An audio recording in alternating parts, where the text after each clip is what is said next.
It all started the night I found out. I never expected it, not in a million years, but the truth hit me like a wrecking ball.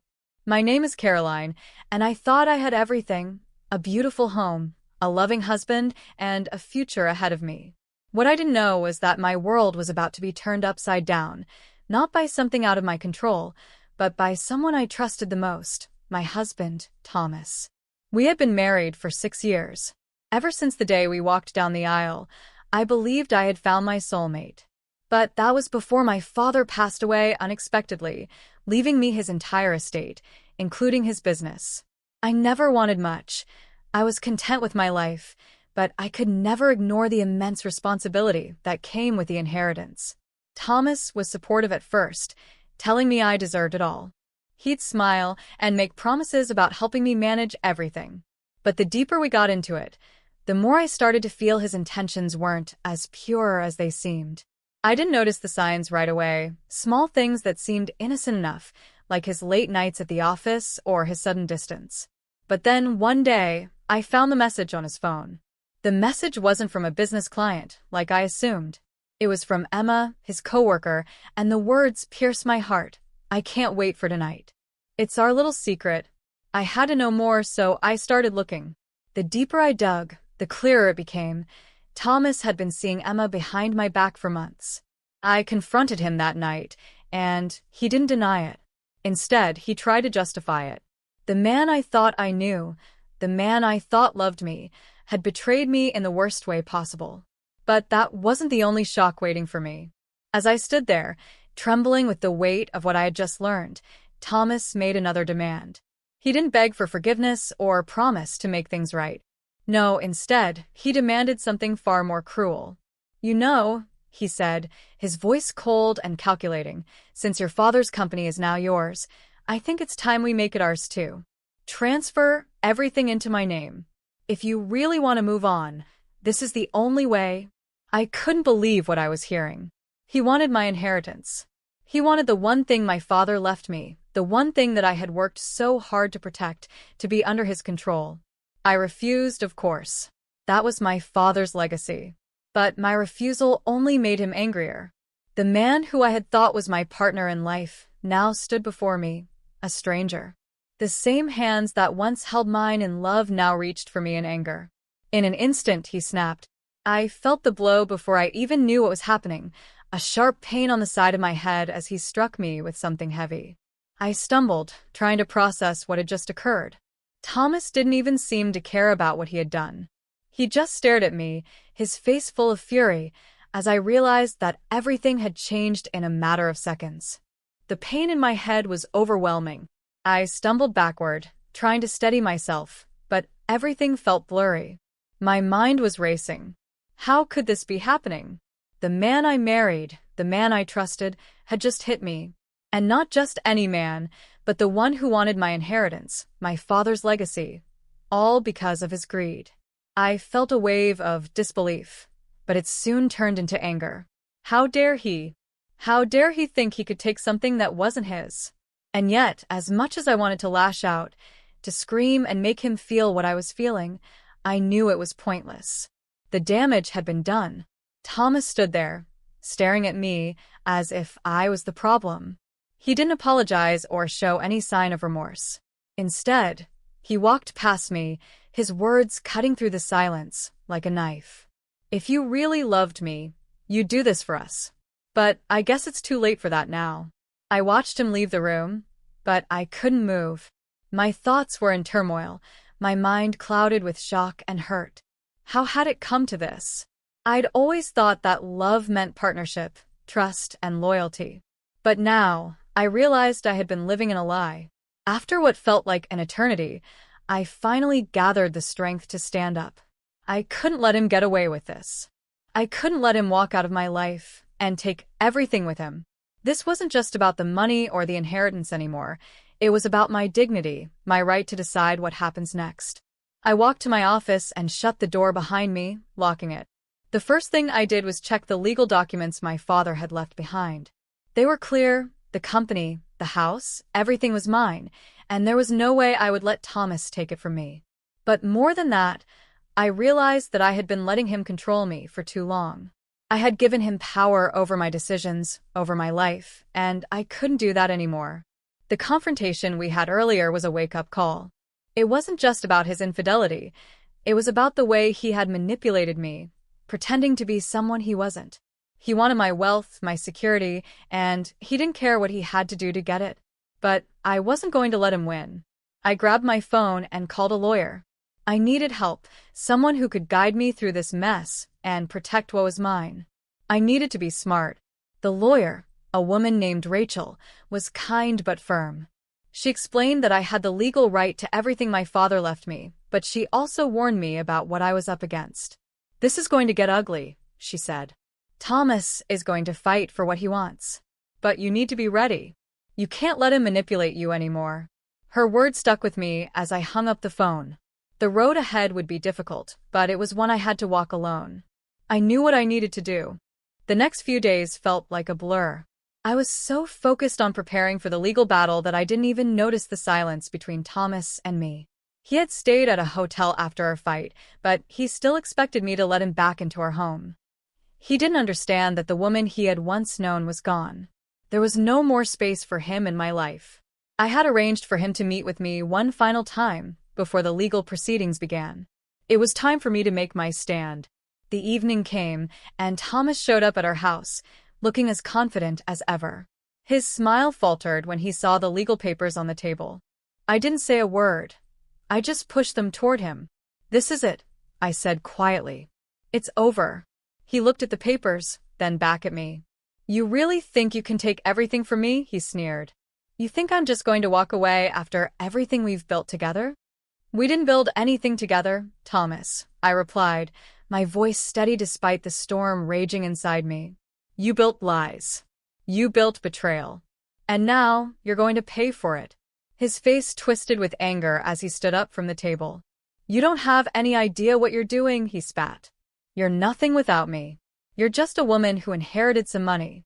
It means nothing." I stood my ground, refusing to let his words break me. "I'm not nothing. I'm Caroline, and I don't need you to define who I am." The tension between us was palpable. I could see the rage building in his eyes, and I knew he wasn't going to back down without a fight. But I was ready. He took a step toward me, and before I could react, his hand shot out, grabbing my arm tightly. "You're making a huge mistake," he growled. "I won't let you take everything from me." I could feel his anger radiating off him, but I wasn't afraid anymore. This was the final test. The moment when I had to prove that I wouldn't let him walk all over me. "Let go of me, Thomas," I said, my voice calm but firm. For a moment, he just stood there, glaring at me. Then, slowly, he released my arm and stepped back, his face full of fury. "We'll see who wins in the end," he muttered before storming out of the house, slamming the door behind him. The door slammed behind him, and I stood there, shaking with a mixture of fear and relief. He was gone, but I knew this wasn't over. It had only just begun. The weight of everything, my inheritance, my marriage, the betrayal, felt unbearable at times, but deep down, I knew it was time to let go of everything that had kept me tied to Thomas. He was right about one thing. I didn't need him to define who I was. I had a chance now to build something on my own, to reclaim the life he had tried to steal from me. The days that followed were filled with paperwork, calls, and sleepless nights. Rachel, my lawyer, guided me through the process, and with each step, I felt more certain that I was making the right decision. But the emotional toll was exhausting. I had never imagined that the man I loved would turn on me this way, that his greed would overshadow everything we had built together. Despite the growing distance, Thomas still tried to assert control. He began contacting my family, telling them lies about me and the situation. He painted himself as the victim, claiming I was cold and heartless, that I had taken everything from him. His words spread like wildfire, and soon, my family was caught in the crossfire. My mother called me one evening, her voice shaking with worry. "Caroline, you have to listen to me," she said. "What's happening with Thomas? He's telling everyone you're stealing from him. You need to make things right. Don't let this tear our family apart." I had heard enough. Mom, I'm not stealing from him. I'm protecting what's mine. I'm protecting what my father left me. But why are you doing this? She asked. Why can't you just forgive him? You've been through so much together. I felt a pang of guilt, but I knew what I had to do. I can't forgive someone who doesn't respect me, who's only interested in what I have.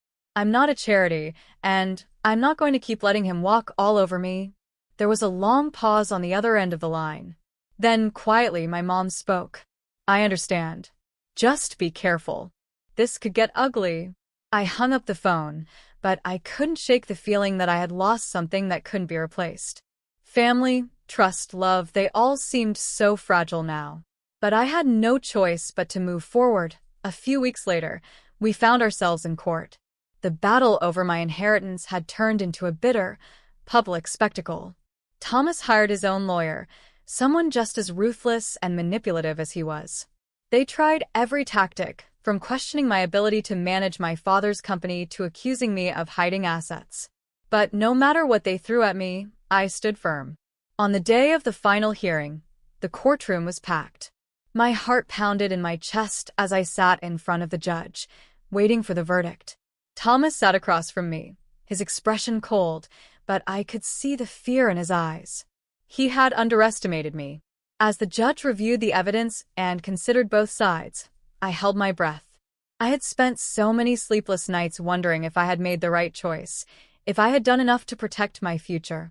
The fear of losing it all, of having to give in to Thomas's demands, almost consumed me. Finally, the judge spoke. After reviewing the case, it is clear that the inheritance belongs solely to Caroline, as stipulated in her father's will. Thomas, you will receive no share of the estate. Any claims of emotional distress or manipulation have been dismissed. I felt the weight lift off my shoulders. The battle was over. The judge had ruled in my favor, and for the first time in weeks, I felt a sense of relief. Thomas had lost. But more importantly, I had won back my life. It took some time, but slowly I began to rebuild. I sold the house that Thomas and I had once shared and used the money to expand my father's business, making it my own. I hired a team of professionals to help me manage the company, and with every step, I felt stronger and more in control of my destiny. But the most important part of my healing was learning to trust myself again. For years, I had relied on Thomas, let him control my decisions, and believed in the future he promised. Now I was learning to live for me, to pursue my own goals and dreams without fear of someone else's manipulation. It wasn't easy, and there were days when the pain of the past crept in, reminding me of the betrayal. But I kept moving forward. I kept building. One evening, as I stood in the office overlooking the city, I realized that I had come a long way. The woman I was now was different from the one I had been when Thomas first came into my life. I had grown, not just in strength but in wisdom. I was no longer the woman who would let someone take from me. I was Caroline, the woman who took back what was rightfully hers. The months that followed the court battle were some of the most transformative of my life. I had spent so long living in the shadow of my marriage, allowing Thomas's actions and demands to dictate the course of my future. But now, for the first time in years, I was truly free. The weight of the inheritance no longer felt like a burden. It was a symbol of my strength, my resilience. With the business flourishing and a new sense of independence, I started making decisions based on my own desires and not on anyone else's expectations.